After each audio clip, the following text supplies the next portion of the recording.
Olá pessoal, eu estou aqui hoje para anunciar mais uma etapa concluída do módulo de pensamento computacional do livro aberto. No último vídeo eu anunciei que a primeira parte tinha sido concluída, né? Hoje eu gostaria de anunciar que a segunda e última foi concluída também. E queria aproveitar para relembrar um pouquinho dessa estrutura, né?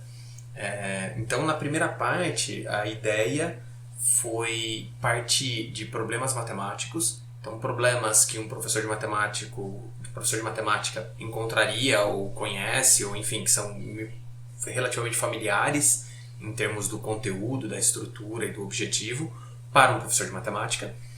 E a partir disso, fazer uma discussão do ponto de vista computacional, focando no algoritmo como um objeto de interesse. Então, isso é sugerido pelas pelas habilidades que estão na BNCC do ensino médio, e foi a ênfase que a gente decidiu dar. Então, olhar para um problema matemático sob o ponto de vista computacional. Tá certo? A segunda parte é diferente. A segunda parte, a gente tem um problema matemático, mas a gente usa um algoritmo, um script, um programa, para resolver esse problema ou para nos permitir fazer novas perguntas em torno desse problema. Então agora eu não estou partindo do problema para discutir um algoritmo. Eu quero montar um algoritmo para a partir dele eu conseguir resolver melhor, ou discutir melhor, ou aprofundar alguma coisa em relação a um problema, de novo, um problema matemático. Tá certo? Bem, nessa parte 2 foram inclusos 4 problemas no total. Cada um desses problemas se desdobram em uma atividade. Então cada atividade está levando 2, 3 aulas, tem uma variação, tá? Então tem a parte de entender o problema matematicamente, tem a parte de implementar e depois tem a parte de olhar para isso sob o ponto de vista, olhar para o problema tendo esse algoritmo pronto que executa algo para a gente. Os 4 problemas que eu escolhi eu queria apresentar rapidamente, só para vocês terem uma ideia. O primeiro deles é sobre representar números na base binária, um problema bastante manjado, né? Ligando matemática e computação. Mas ele está conectado com uma questão que está colocada lá no capítulo de contagem. Então foi feita uma conexão entre esses dois lados, então permitindo uma discussãozinha um pouquinho mais profunda lá de contagem, e aí depois a criação do algoritmo que permite fazer a conversão de um número para a base binária. Esse é o primeiro. Segundo problema é o problema chamado quantas caras. É um problema de probabilidade, então ele conecta com conteúdos do módulo de probabilidade, que consiste basicamente em jogar N moedas e contar quantas caras saíram. E aí discutir qual a probabilidade de cada um dos resultados para esse experimento aleatório.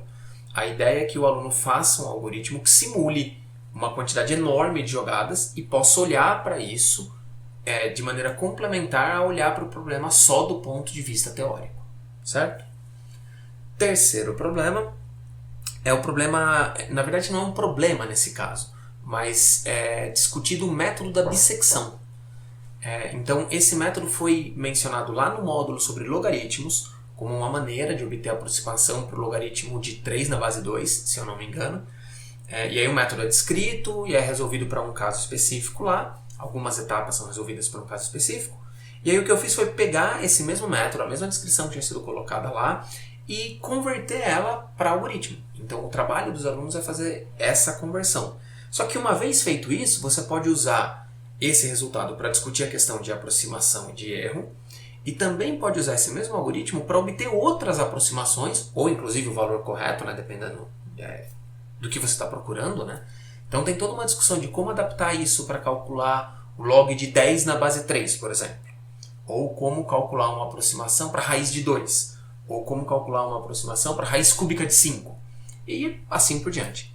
Então ter o algoritmo permite colocar essas outras questões ao redor.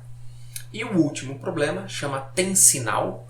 É um problema que eu criei pensando em combinar a ideia de plano cartesiano e equação de circunferência no contexto de verificar se um ponto, a partir das coordenadas dele, tem sinal vindo de um conjunto de torres que a gente sabe onde estão posicionadas e qual é o raio de alcance. Então a ideia do algoritmo é que, dado o ponto, dadas as informações das várias torres que tem por perto, verificar se tem pelo menos uma torre que cobre aquele ponto dado. Então ele tem um apelo atual óbvio, né?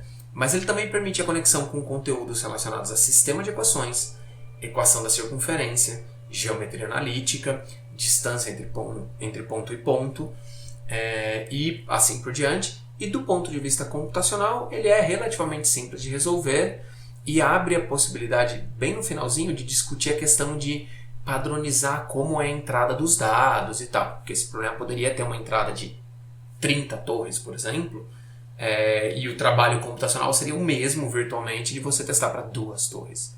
Mas para isso você precisa padronizar como que as informações vão ser dadas para o algoritmo para ele poder se comportar da maneira esperada. Bem, então esses são os 4 problemas que eu escolhi para a segunda parte do módulo, segunda e última parte do módulo. Se você está interessado, deixa um comentário aqui embaixo. Eu posso liberar acesso para a versão atual. No momento ela está passando por revisões internas do projeto e assim que isso voltar e eu incorporar, vai ser tornado público finalmente. Tá joia? Espero que vocês se interessem, espero ver contatos aqui embaixo para a gente começar a disseminar esse material aí que foi desenvolvido nos últimos meses. Até mais, gente!